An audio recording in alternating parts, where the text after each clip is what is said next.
सत्राला सुरुवात करूया. कोणत्याही सुखावह अशा बैठकीत बसायचं आहे. पाठकणा एकदम तणावरहित असेल पण सरळ असेल. खांदे सैल सोडलेले आहेत. डोळे अलगद बंद केलेले आहेत. सगळं लक्ष आपल्या श्वासाकडे. मी श्वास घेत आहे, मी श्वास सोडत आहे.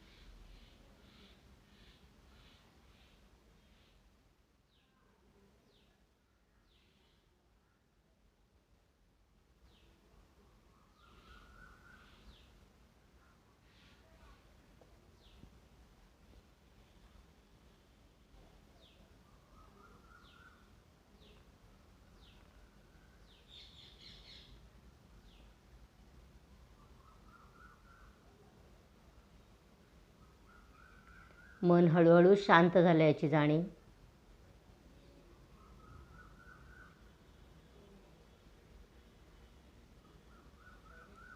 चार विविध स्तरावर प्रणोच्चार आपण करणार आहोत. प्रथम उच्चपट्टीत रेचक, पूरक, उच्चार.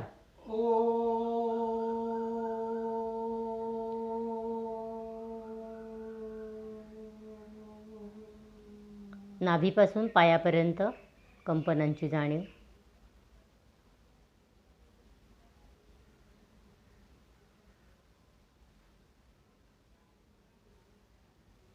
मध्यम पट्टीत उच्चार रेचक, पूरक, उच्चार.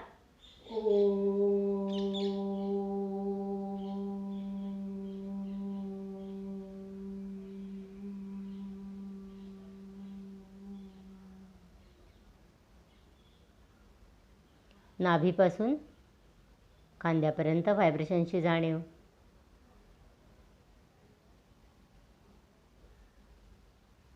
ओमचा कळत न कळत उच्चार रेचक, पूरक, उच्चार.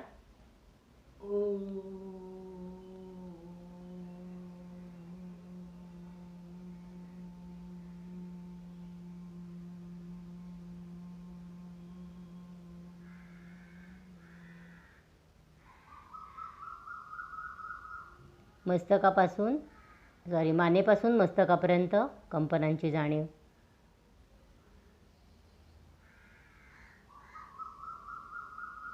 सर्वात महत्त्वाचा मानसिक उच्चार रेचक, पूरक,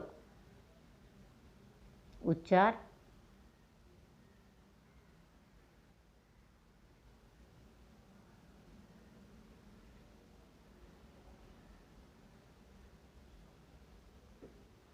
आंतरिक जाणीव. मस्तकापासून पायापर्यंत व्हायब्रेशनची जाणीव.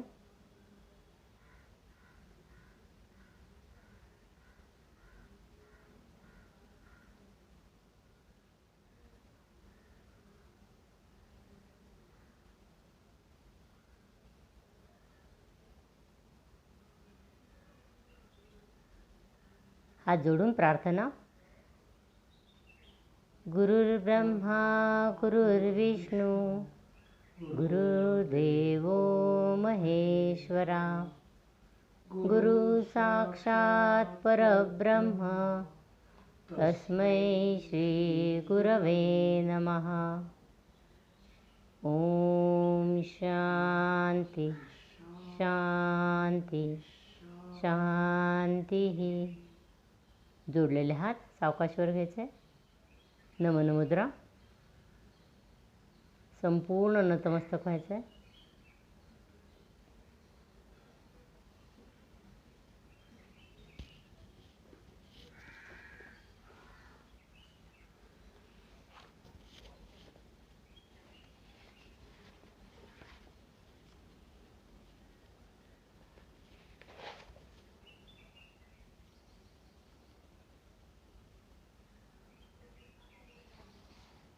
सावकाश मध्यभागी. हात क्रमाक्रमाने खाली. श्वसन मार्ग शुद्धी एका नाकपुडीने.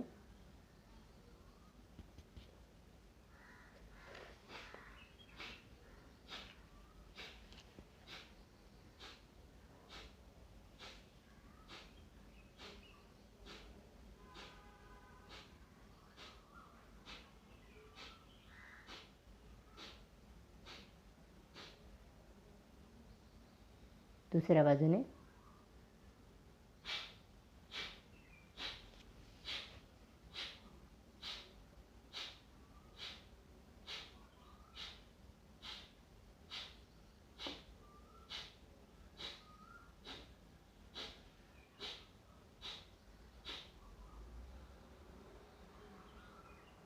आंतरिक जाणीव.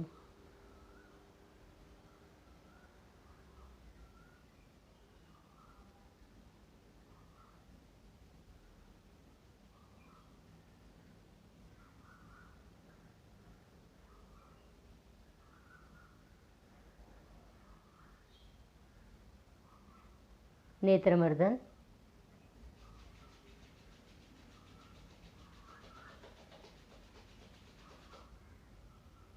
हाताची ओढ डोळ्यांना द्यायची आहे.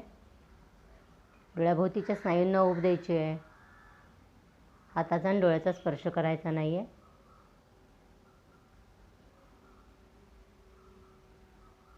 हात सावकाश खाली. डोळे सावकाश उघडायचे.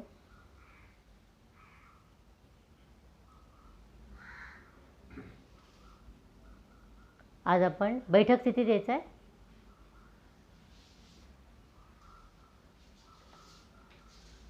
आज आपण बैठक स्थितीत विश्रांती स्थितीत बसलं तरी चालणार आहे. आज आपण 3 वेगवेगळ्या बैठक स्थितीतल्या योग मुद्रा बघणार आहोत. कसं असतं, आपण हठयोग फॉलो करतो. हठयोगामध्ये काय असतं तर शरीरांतर्गत निरनिराळे दाब निर्माण केले जातात आणि ते दाब निर्माण करून रक्ताभिसरणाला उत्तेजित केलं जातं आणि रक्ताभिसरणाचा वेग वाढवला जातो. आवश्यक त्या भागात किंवा त्या पर्टिक्युलर अंगाला कार्यक्षम व सुदृढ बनवण्यासाठी आपल्या इच्छेप्रमाणे शुद्ध रक्ताचा पुरवठा केला जातो. काही मुद्रांमध्ये घनदाब निर्माण केला जातो आणि रक्ताचे अपकर्षण केलं जातं. तर काही प्रकारात ऋणदाब निर्माण करून रक्त त्या ठिकाणी आकर्षिलं जाते. तसेच कधीकधी आलटून पालटून धन व ऋणदाब निर्माण करून रक्ताभिसरणात चालना व गती दिली जाते. अशा प्रकारातील ओटीपोटावर घनदाब निर्माण करणारी योगमुद्रा आज आपण प्रथम बघणार आहोत. आता मुद्रा म्हणजे काय, तर मुद्रा म्हणजे चिन्ह किंवा प्रतीक. हस्तमुद्रा ह्या वेगळ्या असतात. आपण हस्तमुद्रा नाही बघणार आहोत. असं म्हणतात की ही जी योगमुद्रा आहे या मुद्रेच्या अभ्यासाने काय होतं तर ओटीपोटाच्या खालच्या बाजूला दाब निर्माण होतो आणि त्या ठिकाणी असलेली कुंडलिनी शक्ती जागृत होते. म्हणजे असं हठयोगाचा दाब आहे. आपल्याला अजून त्याबद्दल मी काही फार बोलू शकत नाही कारण कुंडलिनी शक्ती जागृतीचं काही माहिती नाही आहे आपल्याला. आता ही योगमुद्रा ही एकतर पद्मासनात बसून करतात किंवा वज्रासनात बसून करतात. मी सांगितलं की करूया ना. आता करायची कोणी नाही आहे ही योगमुद्रा. ज्यांचे घोटे आखडलेले आहेत किंवा गुडघे किंवा उत्तम अंग म्हणजे आपलं धड, मान किंवा तीव्र पाठदुखी, मानदुखी, तसेच पोटात दुखत असेल, पोटाचे काही विकार असतील, हायड्रोसिलचा त्रास असेल किंवा हार्नियाचा त्रास असेल तर ही मुद्रा करायची नाही आहे. या मुद्रेचं नाव आहे योगमुद्रा. तर आता आपण प्रथम जी बघणार आहोत ती पद्मासनातली योगमुद्रा बघणार आहोत. दोन्ही पाय जुळवून घ्यायचे आहेत. हात शरीरालगत पद्मासन घालून घ्यायचं आहे.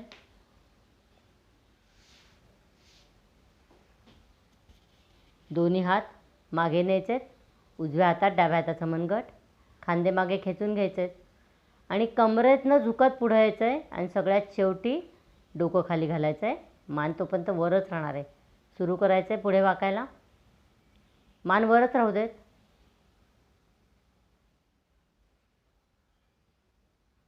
कमरेत झुकत झुकत खाली आलं आहे.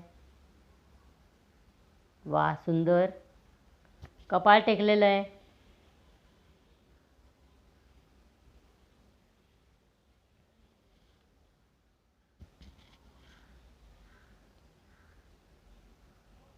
कमरेपासून मस्तकापर्यंत सर्व शरीर शिथिल करायचं आहे. हाताचे कोपर खांदे शिथिल करून खाली येऊ द्यायचे आहेत.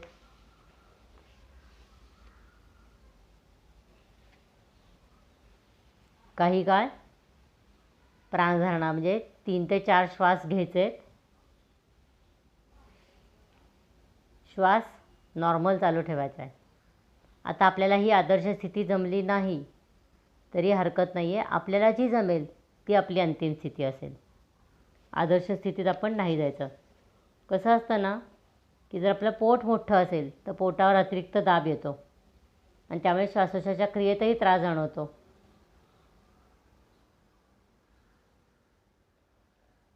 मात्र ओटीपोटावर जो दाब आला आहे त्या दाबावर सगळं लक्ष ठेवायचं आहे.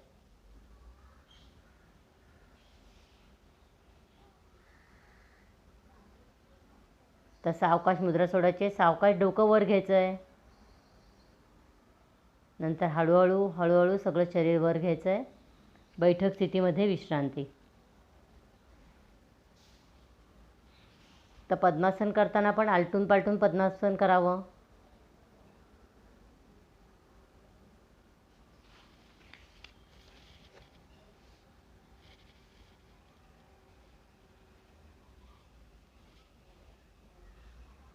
आता आपण वज्रासनातली द्रोणमुद्रा बघूया. वज्रासन घालायचं आहे. दोन्ही पाय जुळलेले, हात शरीराच्या लगत. विधिवत वज्रासन घालायचं आहे.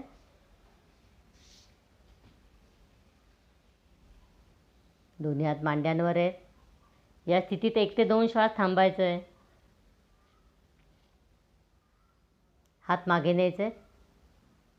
उजव्या हाताने डाव्या हाताचा मनगट पकडायचा आहे.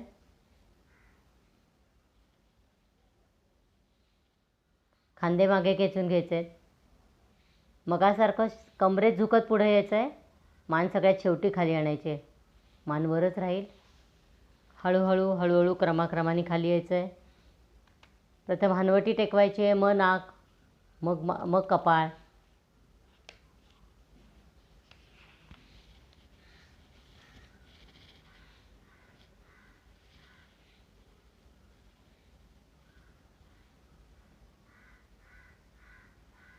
तीन ते 4 श्वास नॉर्मल करायचे आहेत.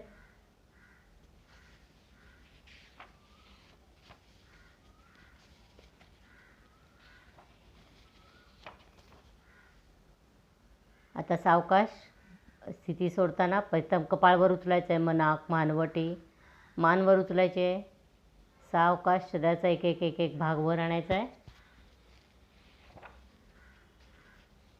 बैठक स्थितीमध्ये विश्रांती. आता योगमुद्रेचे फायदे बघूया आपण.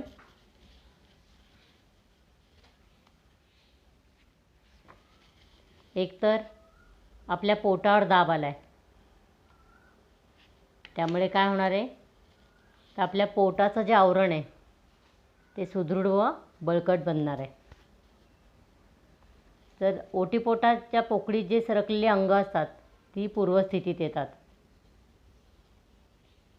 तसंच ओटीपोटातील स्नायुपटल व स्नायू यांची ताणस्थिती सुधारते आणि तिथं जे रक्त साचलेलं असेल ते रक्त तिथून बाहेर काढलं जातं. त्यामुळे तिथल्या शारीरिक अंगाचं आरोग्य पण सुधारतं. स्त्रियांना हे विशेष उपयोगी आहे, कारण बाळंतपणानंतर जे ओटीपोटात शिथिलता येते तर ती ओटीपोटातील शिथिलता काढण्यासाठी हे आसन, ही मुद्रा खूप उपयोगी आहे. या मुद्रेमुळे स्त्री पुरुषांचे लैंगिक जीवन आरोग्यसंपन्न होते. तसंच तरुणातील वीर्यदोष, स्वप्नदोष, तरुणींमधील पाळीच्या वेळी होणारा अतिरिक्त स्राव या आसनांच्या म्हणजे याच मुद्रेच्या दीर्घ अभ्यासाने नाहीसा होतो.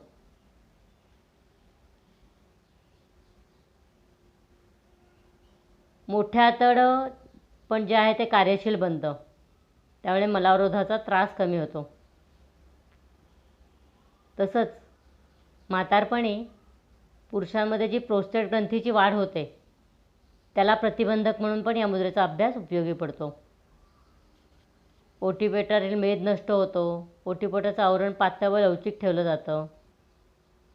पाठीचा कणा लवचिक होतो. मेरुदंडाचे स्वास्थ्य उत्तम होतं. या छोट्याशा मुद्रेमध्ये सहज सोप्या मुद्रेचे हे असे असंख्य फायदे आहेत.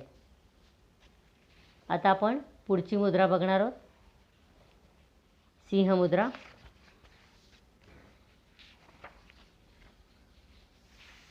त्यासाठी आपण परत एकदा आसन स्थिती घ्यायची आहे. सिंह मुद्रा आपल्याला वज्रासनात, बैठक स्थितीत, पद्मासनात कशीही करता येते. आता ही जी सिंह मुद्रा आहे,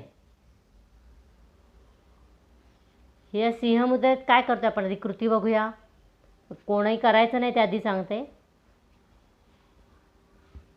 ज्यांना जबड्यामध्ये वेदना आहेत, सूज आहे किंवा गळ्यात क्लेशकारक दाह आहे, या अवस्थेमध्ये ही मुद्रा करायची नाही आहे.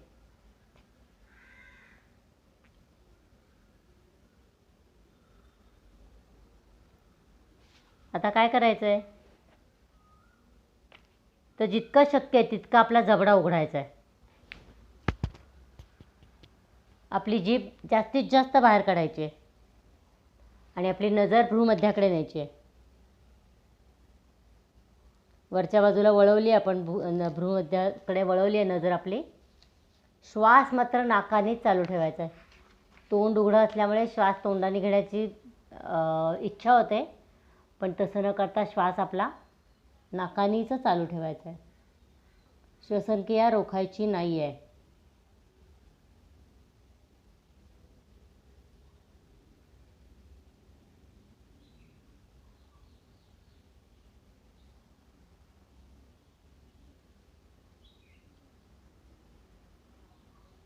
आता मुद्रा सोडताना काय करायचं आहे, तर मस्तक वर न्यायचं आहे.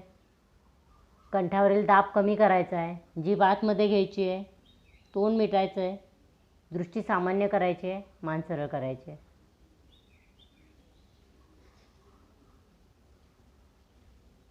आता या मुद्रेचे आपण मुद्रा आधी सोडूया, बैठक स्थितीत येऊया, विश्रांती घेऊया, मग आपण फायदे बघूया.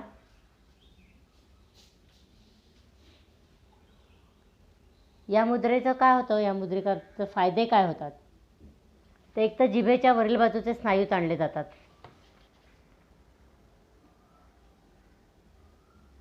त्यामुळे स्नायू ताणले गेल्यामुळे तिथला जो काय रक्तप्रवाह आहे तो रक्तप्रवाह सुधारतो.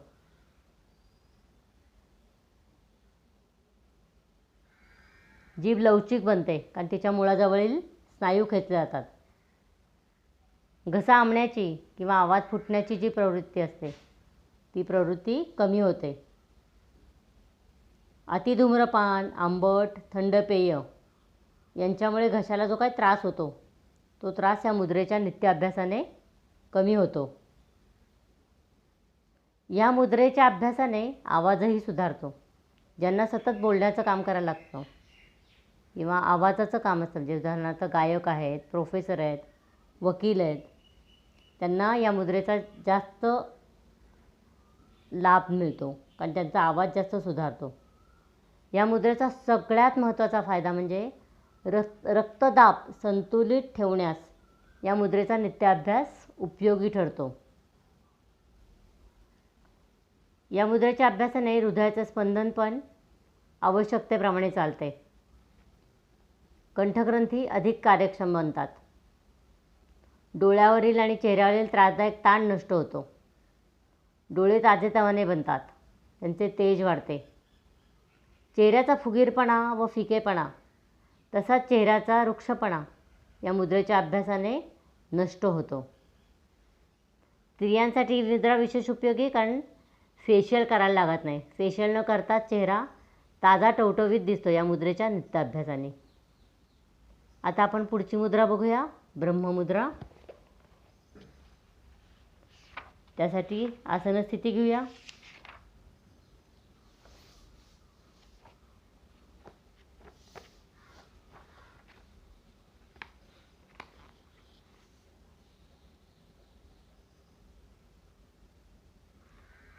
दोन्ही हात मांड्यांवर ठेवलेले आहेत.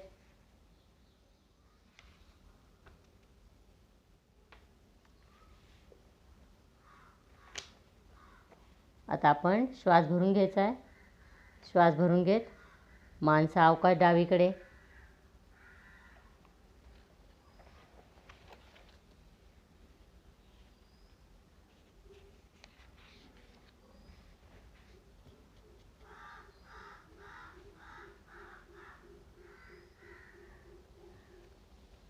श्वास घेत मध्यभागी.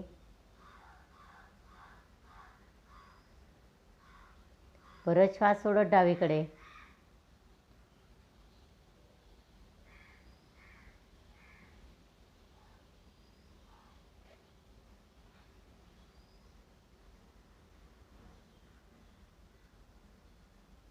श्वास सोडत मध्ये.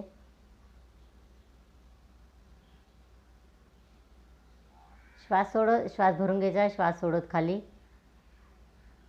खाली जायचं आहे. हनवटी छाती लॉक करायची आहे.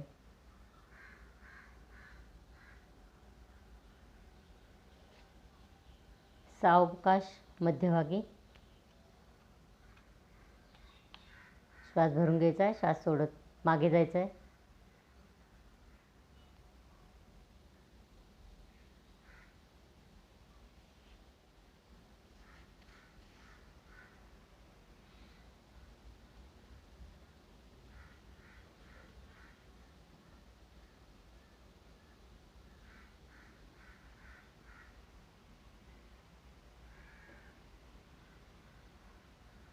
सावकाश मध्यभागी. बैठक स्थितीत विश्रांती.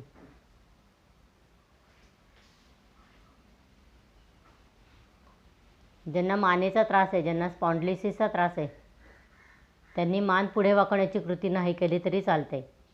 पण त्या सिच्युएशनला त्याला म्हणायचं दत्तमुद्रा.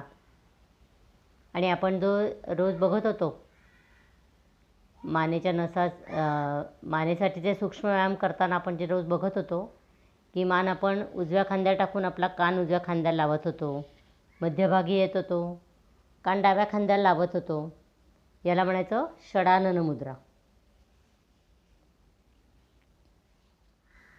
आता ब्रह्ममुद्रा का? तर ब्रह्मदेवाला 4 तोंड असतात अशी पुराणातली कल्पना आहे. आपण डावीकडे, उजवीकडे, खाली आणि मागे असं 4 दिशांना आपलं तोंड केलं होतं, म्हणून ब्रह्ममुद्रा म्हणायची. तर आता ब्रह्ममुद्रेचे फायदे काय आहेत?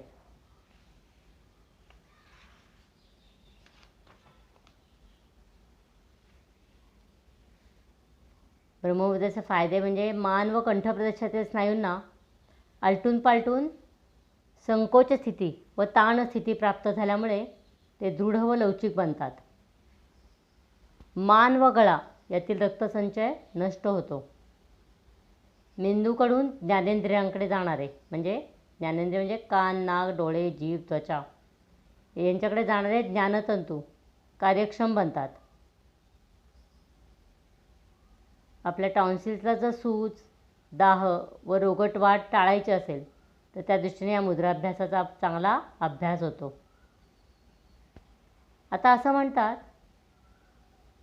की ब्रह्ममुद्रा व सिंहमुद्रा या एकापाठोपाठ एक केल्यामुळे त्यांचे विशेष लाभ आपल्याला प्राप्त होतात.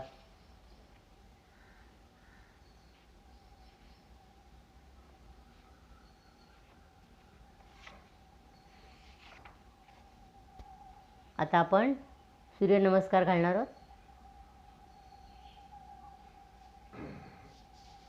दंडस्थितीत यायचं आहे.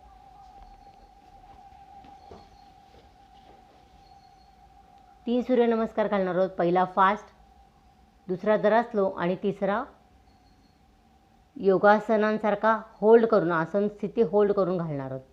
पहिला फास्ट करायचा आहे. 1 2 3 4 5 6 7 8 9 10 11 12. दुसरा आता जरा स्लो करायचा आहे. हा स्लो नमस्कार येतो आपण रोजच्या साधनेमध्ये स्लो करूनच स्लो करूनच 12 सूर्यनमस्कार आपण घालायचे आहेत. 1 2 3 4 5 6 7 8 9 10 11 12. आता आपण स्लो करणार आहोत. हा आता आपण जो मधल्या पद्धतीचा घातला असे 12 सूर्यनमस्कार आपल्याला रोज घालायचे आहेत. आपण हळूहळू 12 सूर्यनमस्कारापर्यंत पोचायचं आहे. 1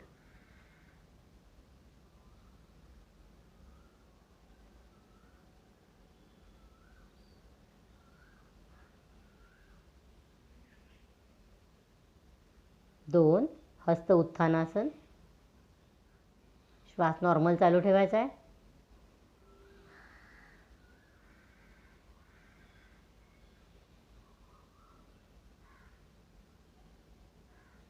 3 हस्तपादासन. कपाळ गुडघ्यांकडे नेण्याचा प्रयत्न.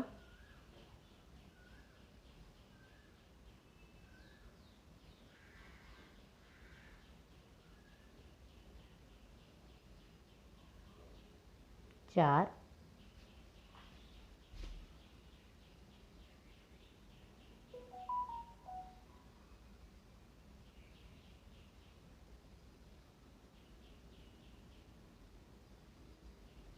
5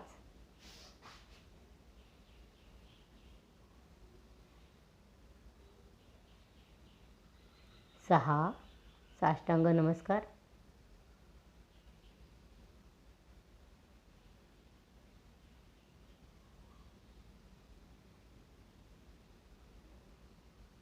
'बघा कुठल्याही स्थितीमध्ये आपण श्वास होल्ड केलेला नाही आहे. 7 भुजंगासन.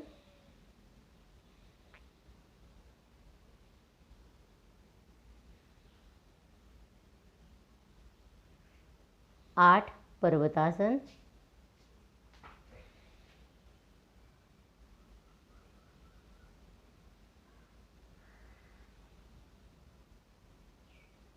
9 अश्वसंचालनासन.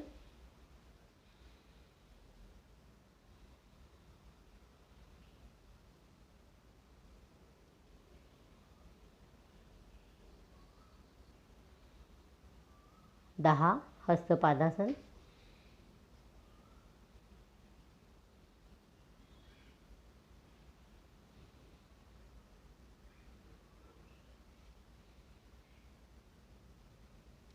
11 हस्त उत्थानासन.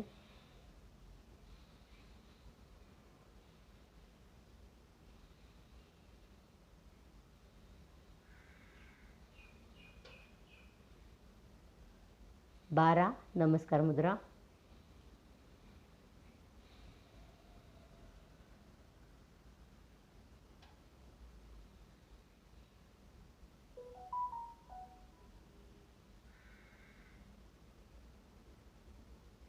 'विश्रांती. मुखधुती करून घेऊया.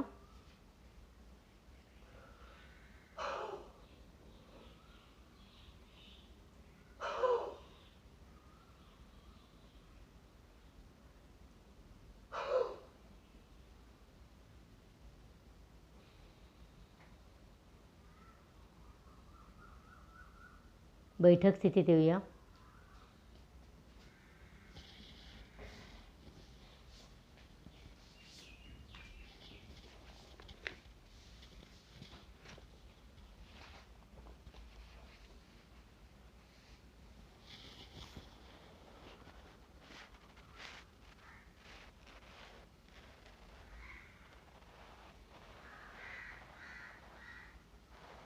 आज आपण बैठक स्थितीतली 2-3 आसनं बघूया. त्यापूर्वी आपण त्याच्यातले सूक्ष्म व्यायाम करून घेऊया. बेंड, ट्विस्ट आणि स्ट्रेच. उजवी मांडी उजवं पाऊल डाव्या मांडीला लावायचं आहे, खाली लावायचं आहे, खाली. उजवं पाऊल डाव्या मांडीला खाली लावायचं आहे, खाली रे. बेंड, ट्विस्ट आणि स्ट्रेच करायचं आहे. बेंड करायचं आहे, दोन्ही हात पुढे पावलं पकडायचं आहे, ट्विस्ट करायचं आहे, स्ट्रेच करून मागे डोकं टेकायचं आहे.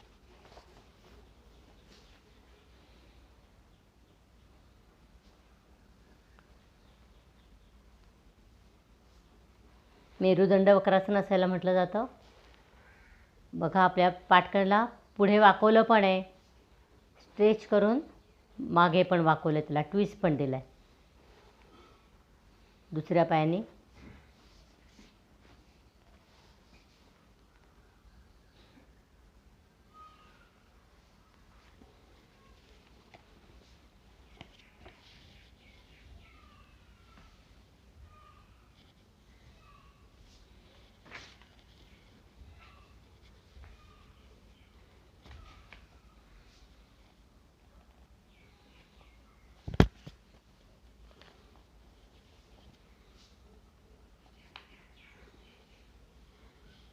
दोन्ही साईडनी 4 वेळा, इकडनं 4 वेळा झालं की थांबायचं आहे. विश्रांती.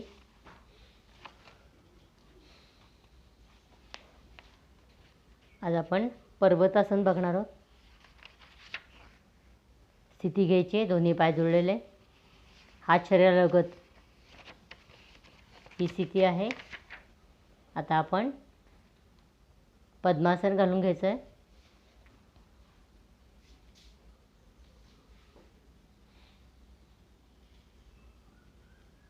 पर्वताप्रमाणे आपले स्थिती दिसते म्हणून याला पर्वतासन म्हणतात. कुबड असेल, मेरुदंडाचे इतर तीव्र दोष असतील, खांदेदुखे असेल, ताठर गुडघे असतील किंवा घोटे असेल, कोपरं दुखत असतील तर हे आसन करायचं नाही आहे. बघा पर्वताप्रमाणे स्थिती दिसते. दोन्ही हात पूर्णपणे वर ताणलेले आहेत. दंड अंतिम स्थितीमध्ये कानाला लागलेले आहेत. आता आपण काय करायचं आहे, आपले खांदे आणखीन वर खेचता येतात का बघायचं आहे.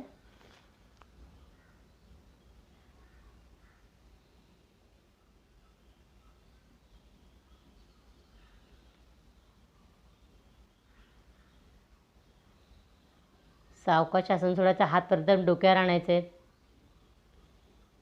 डोक्यावर आणायचे आहेत हात,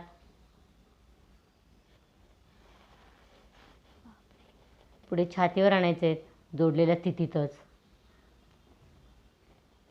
विश्रांती. दुसऱ्या बाजूनी करूया. मी सांगते तसं आपण हळूहळू कृती करूया. नमस्कार मुद्रा करायची आहे.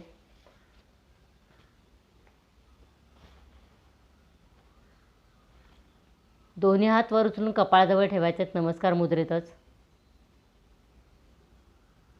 आता वर उचलून डोक्यावर ठेवायचे आहेत. खांदे जरा मागच्या साईडला, कोपरं मागच्या साईडला खेचायचे, खांदे पण मागे. आता दोन्ही हात वर घ्यायचे.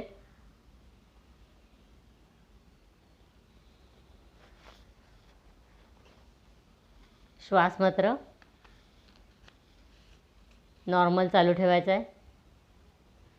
हातांचे पंजे जे आहेत ते एकमेकास पूर्णपणे चिकटून राहतील याची दक्षता घ्यायची आहे. आता जो हातांना वरच्या बाजूला सुखद असा ताण आला आहे, त्या ताणाची जाणीव कमरेपासून हातांच्या बोटापर्यंत जाणून घ्यायची आहे.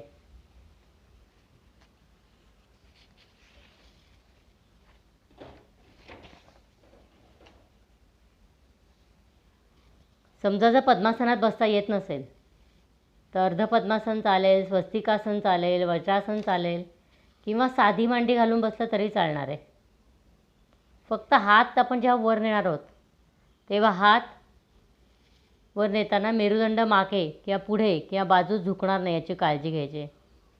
हात सावकाश क्रमाक्रमाने खाली यायचे, डोक्यावर आणायचे आधी, मग कपाळावर, मग छातीशी,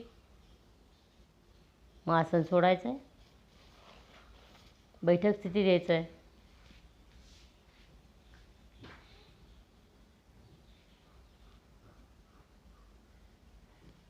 या आसनामध्ये आपल्या धडाच्या भागावर आणि पाठीच्या कणावर जास्त ताण निर्माण होतो. त्यामुळे पाठीच्या मणक्यामधील भागाचे रक्ताभिसरण चांगले होते. आपल्याला माहिती आहे की पाठकण्यातूनच आपल्या संपूर्ण शरीरभर नर्वस सेन्सस पोहोचवले जातात. त्यामुळे त्यांचंही कार्य सुधारतं आहे, ते कार्यक्षम बनतात. मेरुदंडातील वक्रतेचे किंवा स्थानप्रदर्शनाचे जे काही किरकोळ दोष असतात ते किरकोळ दोष या आसनाच्या अभ्यासाने दूर होतात. छातीचा पिंजरा लवचिक बनतो, श्वसन क्षमता वाढते. त्यामुळे दमा किंवा लघुश्वास इत्यादी श्वसनासंबंधितले दोष असतात ते दूर होतात. या आसनामुळे प्राणायामाची पूर्वतयारी चांगली होते. उत्तम अंग जे आपलं आहे ते सुडौल बनतं. आपल्या छातीच्या स्नायूतील जो अतिरिक्त ढिलेपणा असेल किंवा अतिरिक्त ताठरपणा असेल तो नष्ट होऊन उचित स्थानस्थिती निर्माण होते.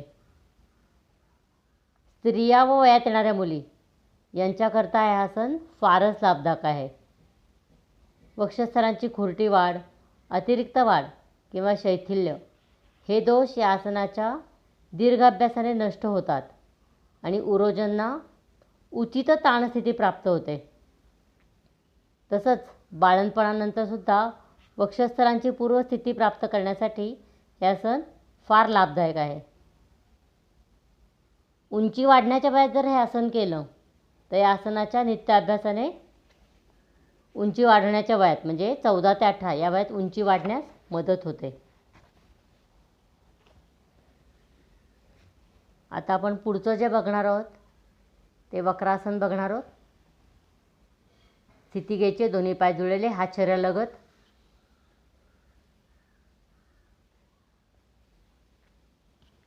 आता उजवा पाय दुमडायचा आहे. उजवा पाय आपल्या करेक्ट डाव्या पायाच्या गुडघ्याजवळ आला पाहिजे. अजून थोडासा मागे सरळ उभा ठेवायचा आहे पाय. आता आपला उजवा हात मागे न्यायचा आहे. डावा हात वर उचलून आणायचा आहे. डाव्या हाताने उजव्या पायाला वरचा करून उजव्या पायाचा घोटा, मानही मागे न्यायची आहे. आपले खांदे दोन्ही सरळ एका रेषेत आणण्याचा प्रयत्न करायचा आहे. अतिशय ताणाताणी करायची नाही आहे. जेवढं आपल्याला शक्य आहे तेवढंच न्यायचं आहे.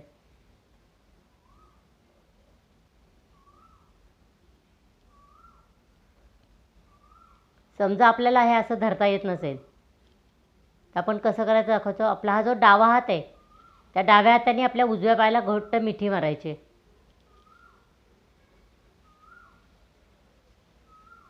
जितकं जवळ खेचून घेता येईल तितकं खेचून घ्यायचं आहे.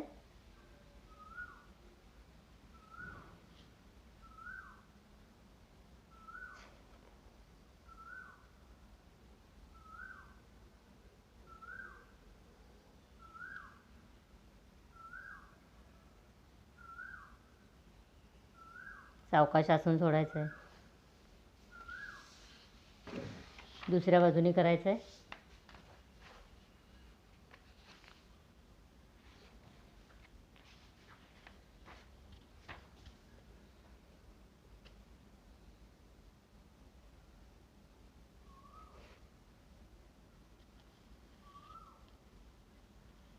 दुसऱ्या पद्धतीने करून दाखवूया, हाताची मिठी घालून.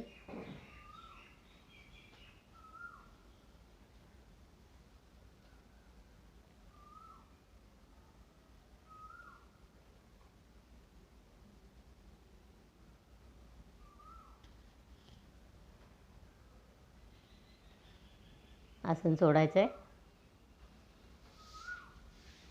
विश्रांती. मेरुदंडात जर दोष असेल किंवा वेदना असेल तर हे आसन करायचं नाही आहे. अल्सर, हर्निया, लिव्हर किंवा स्प्लीन यांची जर अतिरिक्त वाढ किंवा सूज असे जर आपल्या पोटातील काही तीव्र आजार असतील तरीसुद्धा हे आसन करायचं नाही आहे. हे आसन म्हणजे अर्धमच्छिंद्रासनाचं पूर्व स्थिती असं म्हटलं जातं याला. आता याचे लाभ काय आहेत तर पोट, छाती, पाठ व पाठीच्या कण्याचे स्नायू यावर पडणारा दाब व ताण तसेच त्यांचे होणारे आकुंचन त्यामुळे हे स्नायू बळकट बनतात, लवचिक बनतात, त्यांची कार्यक्षमता वाढते. पोटास पीळ पडल्यामुळे काय होतं, आपलं जर मंद यकृत असेल तर आपले स्वादुपिंड, जठर, मूत्रपिंड, मूत्राशय किंवा आपले ॲड्रेनल ग्लँड्स, लहान व मोठे आतडे इथला अनावश्यक रक्तसंचय नाहीसा होतो, रक्ताभिसरण चांगले होते.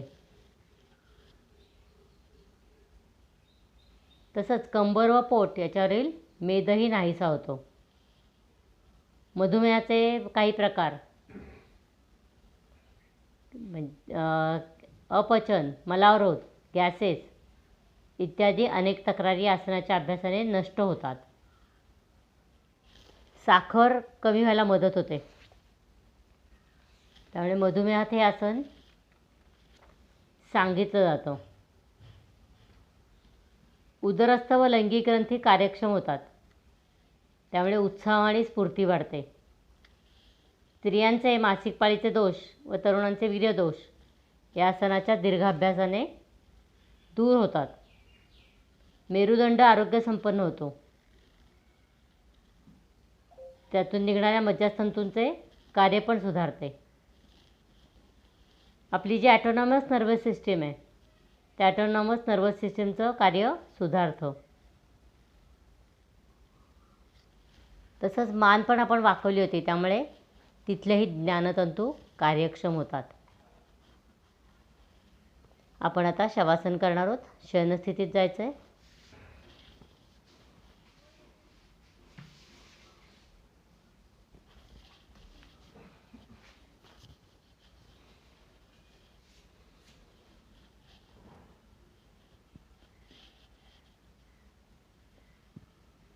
उत्तानं शववद्भूमौ शयनं तच्छवासनं शवासनं श्रांतिहरं चित्त विश्रांतिकारकम.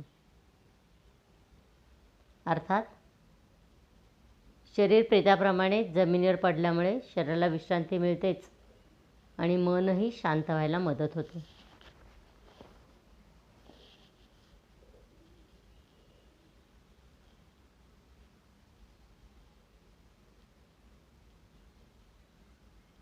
आज आपण अनेक नवीन गोष्टी शिकल्यात. योगमुद्रा, सिंहमुद्रा, ब्रह्ममुद्रा, पर्वतासन, तसंच आपण वक्रासन अशा गोष्टी शिकलेलो आहोत. त्याच्यामध्ये मी काय जे सांगितलं आहे ते पुन्हा पुन्हा ऐकून आपण त्याच्यावर मास्टरी मिळवायची, अभ्यास करायचा आहे त्याचा.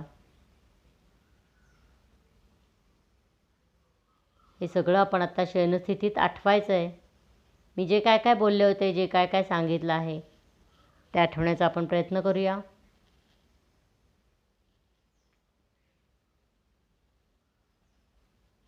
कृती कोणी करायची नाही, हे कृतीचे फायदे काय, ती मुद्रा असू देत नाही तर आसन असू देत, जे जे सांगितलं आहे ते आठवण्याचा प्रयत्न.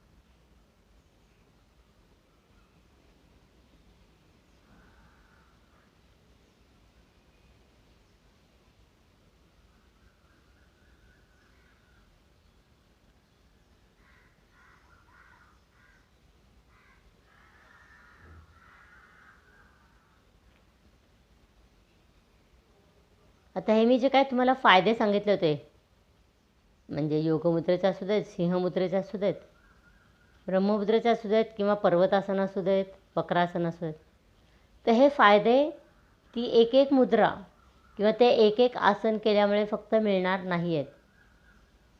आपण जेव्हा संपूर्ण योगसाधना करू, ती संपूर्ण योगसाधना केली कीच आपल्याला हे फायदे मिळणार आहेत.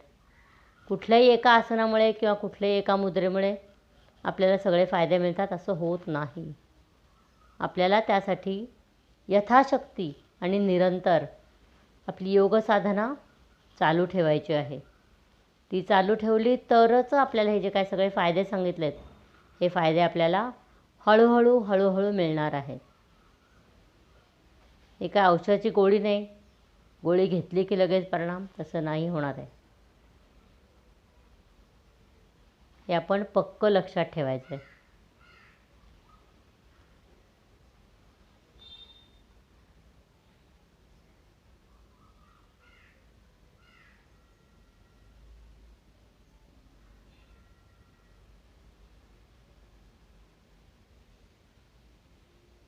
शरीर रिलॅक्स झालं आहे, मनही शांत झालं आहे. मनात फक्त आपण आत्ता केलेल्या साधनेचाच विचार होता. इतर विचार सगळे बाजूला पडलेले होते.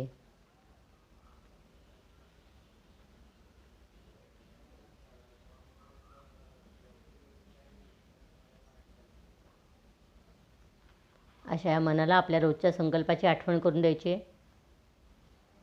मी नियमित योग साधना करीत आहे, करीत राहीन. त्यामुळे माझे मानसिक, भावनिक, शारीरिक, बौद्धिक, आध्यात्मिक आणि सामाजिक आरोग्य उत्तम राहणार आहे.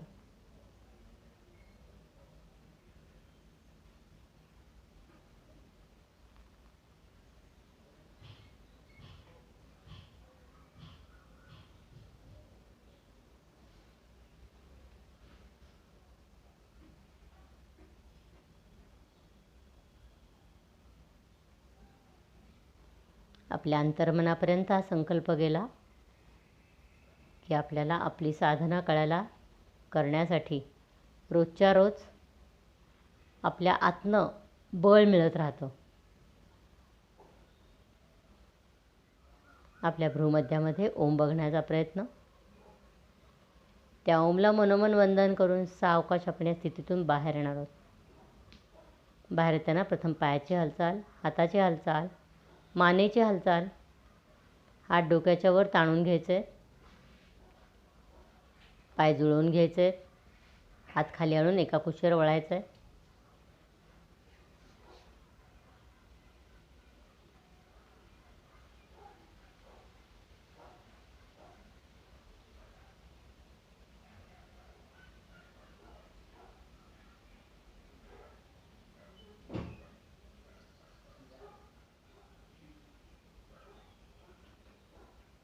सावकाश दोन्ही हातांच्या मदतीने उठून बसायचं आहे.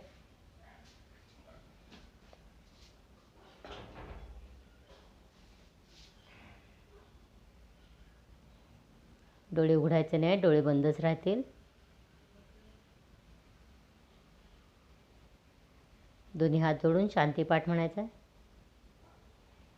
ओम पूर्णमद पूर्णमिदं पूर्णात् पूर्णमुदच्यते पूर्णस्य पूर्णमादाय पूर्णमेवावशिष्यते. ओम शांती शांती शांती. हरि ओम.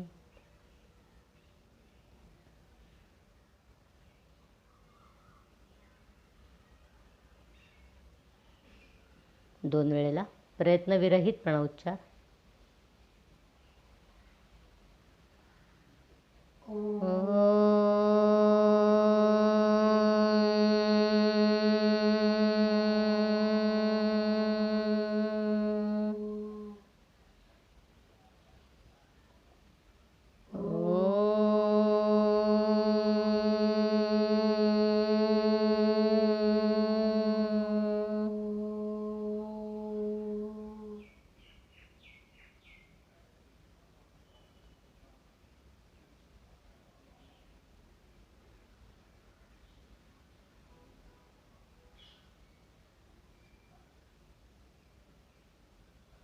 नेत्रमर्दन. दोन्ही हात एकमेकांना चोळायचे. हाताची ओंजळ डोळ्यावर, डोळ्याला उब द्यायचे.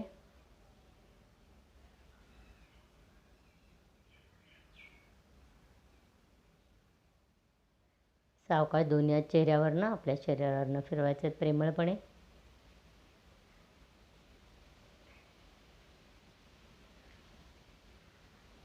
हरि ओम तत्सत, हरि ओम तत्सत, हरि ओम तत्सत.